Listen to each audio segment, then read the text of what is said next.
आज बात करेंगे पाकिस्तान के सबसे बड़े एयरपोर्ट की जो बलूचिस्तान में बनाया गया है। ये तखमीना लगाया गया था कि हम लोग जो है वो इसको 90.6 मिलियन डॉलर्स के अंदर कंप्लीट कर लेंगे।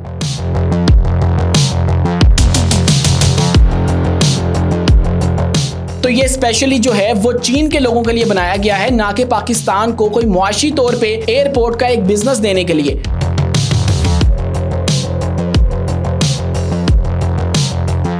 बलूचिस्तान के या गवादर के लोगों को कोई भी मुलाजमत है वो नहीं मिली। फाइनली अक्टूबर में जाकर ये कंप्लीट हुआ है, तो इसके ऊपर जो कीमत आई है वो 244 मिलियन अमेरिकी डॉलर हैं।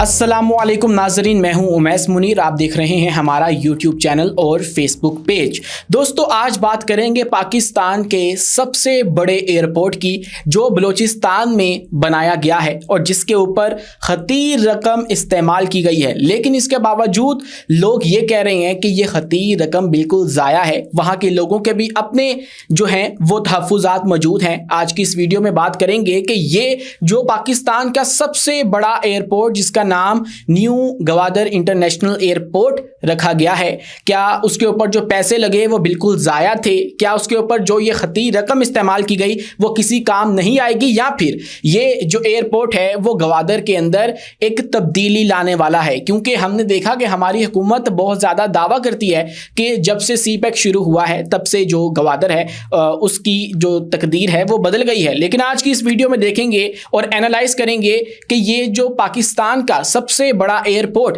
बनाया गया है, इसकी ज़रूरत भी थी या नहीं, या फिर ये किन लोगों के लिए बनाया गया है, और इसके ऊपर जो बलूचिस्तान के मुकामी लोग हैं उनके क्या तहफ़्फ़ुज़ात मौजूद हैं। तो आज की इस वीडियो को एंड तक देखिएगा, आपको अच्छी लगेगी। लेकिन उससे पहले हमारी आपसे दरख्वास्त है कि इस चैनल को लाइक भी कीजिए, सब्सक्राइब भी कीजिए और बेल आइकन को भी लाजमी दबा दीजिए। तो दोस्तों, सीपेक का एक फ्लैगशिप मंसूबा एयरपोर्ट है, पाकिस्तान का सबसे बड़ा एयरपोर्ट अभी तक इसको बताया जा रहा है, जिसका रुकबा है 4300 एकड़ अराजी। इतने बड़े रुकबे के ऊपर मुहित ये एयरपोर्ट सीपेक का एक फ्लैगशिप मंसूबा है और उसी की एक आप कह लीजिए कि ब्रांच है, जिसके लिए जो है वो हमें 16 साल लगे। जिसकी जो शुरुआत की गई थी वो 2009 में की गई थी, और जब पीपल्स पार्टी की हुकूमत थी तब प्लानिंग कमीशन की सेंट्रल डेवलपमेंट वर्किंग पार्टी ने इसकी मंजूरी दी थी। और उस वक्त ये तखमीना लगाया गया था कि हम लोग जो है वो इसको 90.6 मिलियन डॉलर्स के अंदर कंप्लीट कर लेंगे, यानी इसकी तामीर जो है वो मुकम्मल हो जाएगी।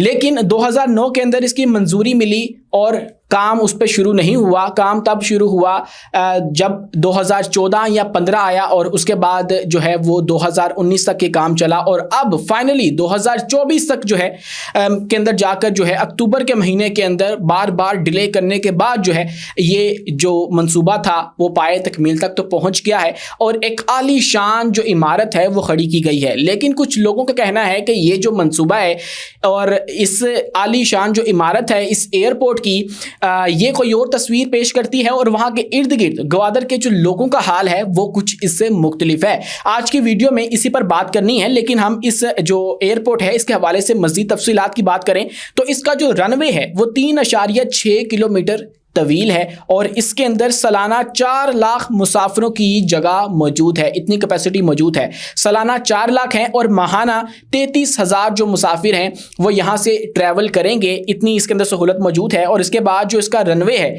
वो इस तरह से डिज़ाइन किया गया है कि इसके अंदर बड़े तैयारे यानी कि बोइंग 747 और उसके बाद एयरबस A380 भी जो है वो आसानी से बाआसानी लैंडिंग कर सकती है। और उसके बाद जदीद एयर ट्रैफिक कंट्रोल सिस्टम इसके अंदर जो है वो मौजूद है, और उसके बाद नेविगेशनल एड्स मौजूद हैं। जदीद सिक्योरिटी का जो तमाम तर निज़ाम है वो यहाँ पर नस्ब किया गया है। और वैसे भी गवादर के अंदर इतनी हमारी फ़ौज मौजूद है कि वहाँ पे जो सिक्योरिटी के मामलात हैं उनको कंट्रोल किया जा सकता है। तो अब ये सूरत हाल जो है वो इतना बड़ा एयरपोर्ट जो है वो तामीर तो कर लिया गया है, लेकिन इसके ऊपर जो तहफ़्फ़ुज़ात हैं उनके ऊपर थोड़ा बाद में आते हैं। लेकिन अब इसकी एक्चुअल जो कीमत है वो सुन लीजिए, जिसका तखमीना 2009 के अंदर लगाया गया था कि 90.6 मिलियन डॉलर लगेगा, जो कि 6.8 अरब रुपए बनते हैं। तो अब जब 2024 के अंदर फाइनली अक्टूबर में जाकर ये कंप्लीट हुआ है, तो इसके ऊपर जो कीमत आई है वो 244 मिलियन अमेरिकी डॉलर हैं।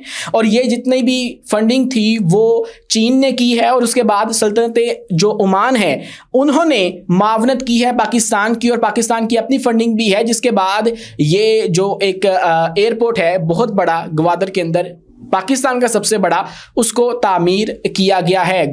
जो सल्तनत ओमान है उसने इसलिए किया क्योंकि ग्वादर की एक हिस्ट्री है पीछे कि कैसे जो मस्कत के शहजादे थे उनका ये हिस्सा हुआ करता था, यहाँ से उनको गिफ्ट किया गया था। ये मुकम्मल ग्वादर के साथ ओमान की एक हिस्ट्री मौजूद है, और इसके ऊपर जो है वो माजी के अंदर तनाज़ा भी रहा है कि ये किसका हिस्सा है, पाकिस्तान का या फिर ओमान का। तो इसलिए उन्होंने भी इसके अंदर मुआवनत की है कि पाकिस्तान का सबसे बड़ा एयरपोर्ट जो है वो बनाया जाए। और उसके बाद जब 2024 में फाइनली इसका इफ्तिताह हुआ तो सूरत हाल ऐसी थी कि इफ्तिताह भी डिले होते होते यहाँ तक पहुँचा, और इसके बाद भी पाकिस्तान के जो वज़ीर आज़म थे शहबाज शरीफ, उन्होंने वर्चुअली इसका जो इफ्तिताह है वो किया, और उसके अंदर उनके साथ चीनी हम मनसब जो हैं ली शियांग वो मौजूद थे।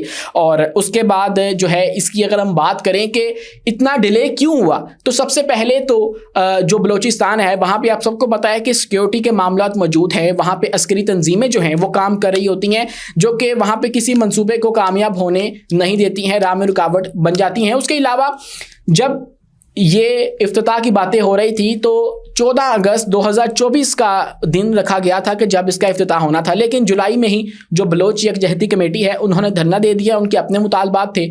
और उसके बाद जो है वो कुछ दिनों के बाद जो है वहाँ पे धमाके हो गए, और धमाकों के बाद जो है वो दूसरी तंजीमों के साथ डील करने के लिए पाक फ़ौज ने ऑपरेशन किए, और इस तरह के जो मामला थे सिक्योरिटी की सूरत हाल वहाँ पर बनी रही। और उसके बाद जो है इतनी ख़राब हो गई कि इफ्तिताह भी जो है वो वर्चुअली करना पड़ा, जो वहाँ पर जाकर नहीं कर सके, खुद नहीं कर सकते। ख्याल ये किया जाता था कि ये इस ग्वादर एयरपोर्ट के इर्द गिर्द के जो पहाड़ हैं ये किसी हमले का मरकज़ के तौर पर इस्तेमाल हो सकते हैं, इसलिए इनको महफूज बनाया जाए, और इसलिए जो है वो इस एयरपोर्ट का वर्चुअली इफ्तिताह किया गया। और खुद जाके वहाँ हमारे जो शहबाज शरीफ हैं उन्होंने वहाँ पे इफ्तिताह नहीं किया और ये रिस्क नहीं लिया।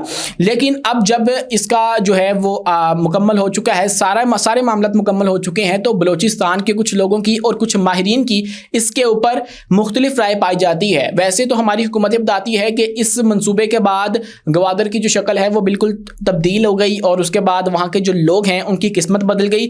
लेकिन वहाँ के जो लोग हैं उनका ये कहना है, उनका ये मानना है कि इस एयरपोर्ट की तामीर के अंदर हमें कोई मुलाजमत नहीं मिली। दूसरे मुल्क से किसी भी जगह पे इन्वेस्टमेंट लाने का मकसद ये होता है कि वहाँ के लोगों को जो है वो रोज़गार मिलेगा और हमारे जो पैसे हैं वहाँ पे इन्वेस्ट होंगे। लेकिन यहाँ पे वो कहते हैं कि हमें बलूचिस्तान के या ग्वादर के लोगों को कोई भी जो मुलाजमत है वो नहीं मिली और हमें दूर रखा गया। और उसके बाद वो तो ये भी कहते हैं कि सी पैक जो ग्वादर पोर्ट का एक मंसूबा है उसके अंदर भी कोई ग्वादर का या बलूचिस्तान के ज़्यादा लोग मौजूद नहीं हैं, हमें वहाँ से भी दिखा दें। तो ये उनके तहफ़्फ़ुज़ात इस वक्त मौजूद हैं, और वो कहते हैं कि ग्वादर से तो कोई चौकीदार भी जो है वो नहीं रखा गया इस पोर्ट के ऊपर या इस एयरपोर्ट के ऊपर भी, जो कि अब बनाया गया है। और उसके बाद वो ये भी कहते हैं कि इसके अंदर ये जो इमारत बनाई गई है यहाँ पे तो आपने बहुत लेवल की एक तस्वीर पेश करने की कोशिश की है पाकिस्तान की, लेकिन ग्वादर की अगर हम बात करें जिसकी आबादी जो है वो महज 1 लाख है, उसकी सूरत हाल थोड़ी सी मुख्तलिफ है। पूरे ग्वादर के अंदर नेशनल ग्रिड से मुंसलिक सिस्टम मौजूद नहीं है, ईरान से बिजली लाई जाती है, फिर सोलर पैनल का सिस्टम है, वहाँ पे ये सहूलतें जो बुनियादी हैं वो भी मौजूद नहीं है। और उसके बाद बात की जाए तो माहिरीन ये कहते हैं कि वो कौन सा कारोबार ऐसा होगा या ट्रांजिट फ़्लाइट्स होंगी जिसके लिए लोग ग्वादर आएंगे और यहाँ से फिर आके जो है वो दूसरे ममालिक में जाएंगे। तो ये जो मंसूबा है अभी तक ये जो है वो उस तरह से कारआमद नहीं है जिस तरह से सोचा गया था कि हमारे जो इकोनॉमी है उसके अंदर बहुत सारी चीज़ें ऐड होंगी, हमारा जो एक मईशत है वो फ्लरिश करेगी। ऐसा कुछ होता हुआ नज़र नहीं आ रहा, क्योंकि सी पैक के अंदर भी सुस्ती भी देखने को मिल रही है। और उसके बाद ये ग्वादर जो है ये उस जगह पे मौजूद है कि आप कोई लोग जो हैं वो यहाँ से आके दूसरे ममालिक में ट्रैवल करना जो है वो पसंद नहीं करेंगे, बल्कि दूसरी जगह पर भी पूरे पाकिस्तान के अंदर अपनी अपनी जगह पर एयरपोर्ट्स मौजूद है। तो ये जो सूरत हाल है वो भी मौजूद है। लेकिन एक दूसरी जानिब जो दूसरा मौक़िफ़ है वो ये है कि ये जो एयरपोर्ट है उसको माशी लिहाज से तो बताया जा रहा है कि उतना ज़्यादा फ़ायदेमंद नहीं है, लेकिन अगर हम इसको स्ट्रेटेजिक पॉइंट ऑफ व्यू से देखें तो ये बहुत ज़्यादा फ़ायदा देगा, क्योंकि ये जो एयरपोर्ट है ये ख़ुसूसन बनाया गया है चीनी लोगों के लिए, ताकि वो लोग यहाँ पे आसानी आ सके, लैंड कर सकें और उसके बाद यहाँ से जो है वो जा सकें। और आपको पता होगा कि चीन जो है, मगरबी चीन, उसका संक्यांग जो सूबा है वो बहिरा अरब से जो है वो उसके रास्ता बनाने के लिए सीपैक का जो सारा मंसूबा है वो शुरू किया गया था, तो ये भी उसकी एक कड़ी है। तो ये स्पेशली जो है वो चीन के लोगों के लिए बनाया गया है, ना कि पाकिस्तान को कोई मुआशी तौर पे एयरपोर्ट का एक बिजनेस देने के लिए, बल्कि इसका मकसद ये होगा कि यहाँ से जो चीनी लोग हैं ज़्यादातर आपको वो जो है वो ट्रैवल करते हुए नजर आएंगे, वो आ सकेंगे, जा सकेंगे और अपनी जो ट्रेड है एक रूट यहाँ से बन जाएगा। और उसके बाद एक ये भी नुक्ता मौजूद है अपनी जगह के, एक इतना बड़ा एयरपोर्ट तो आपने बना दिया, 4 लाख मुसाफिरों की उसके अंदर जगह है, जबकि ग्वादर की कुल आबादी जो है वो तकरीबन 1 लाख के करीब है। तो 1 लाख की आबादी जो है वो उतनी डेवलप भी नहीं है कि वो जो है वो बाय एयर ट्रैवल करे। तो ये सारी सूरत हाल मौजूद है कि अपने जो उधर के लोग हैं उनके तहफ़्फ़ुज़ात हैं कि हमें तो यहाँ से ना मुलाजमत मिली है, ना हमें यहाँ से जो फ़ायदा है वो पहुँचा है, ना पहुँचेगा। ये जो फ़ायदा है ये पहुँचेगा ऊपर। और उसके बाद उनके ये तहफ़्फ़ुज़ात भी हैं कि यहाँ से जितना जो मादनियात निकलती हैं, वसाइल निकलते हैं, हमें इस्तेमाल करके सारा कुछ जो है वो आप ले जाते हैं पंजाब के अंदर। क्या ये सूरत हाल जो है वो अपनी जगह मौजूद है, लेकिन मुस्तकबिल के अंदर माहिरीन ये बताते हैं कि अगर ये ग्वादर पोर्ट कामयाब हो गई और ये जो है वो बहुत ज़्यादा एक्टिव हो गई तो ग्वादर की जो आबादी है वो भी ऑब्वियसली बढ़ेगी। और उसके लिए ही जो है वो ताजिकिस्तान के साथ एक डील भी की गई है कि पानी वहाँ से बलूचिस्तान के अंदर लाया जाएगा। लेकिन ये तो तब है जब ग्वादर पोर्ट की आबादी बढ़ेगी, वहाँ पे बिज़नेस आएगा, तजारत होगी, तजारती सरगर्मियाँ जो हैं वो बढ़ेंगी, तो फिर जाके ये जो एयरपोर्ट है वो इस्तेमाल में लाया जाएगा और फिर हो सकता है कि पाकिस्तान को जो है वो फ़ायदा होता हुआ नज़र भी आए। लेकिन अभी तक जो है वो उस तरह से इसको एक्टिव भी नहीं किया गया है और इसका कोई फ़ायदा होता हुआ भी नज़र नहीं आ रहा। अपने मेज़बान उमैस मुनीर को दीजिए इजाज़त, मिलते हैं अगली वीडियो में किसी नई मालूमात के साथ।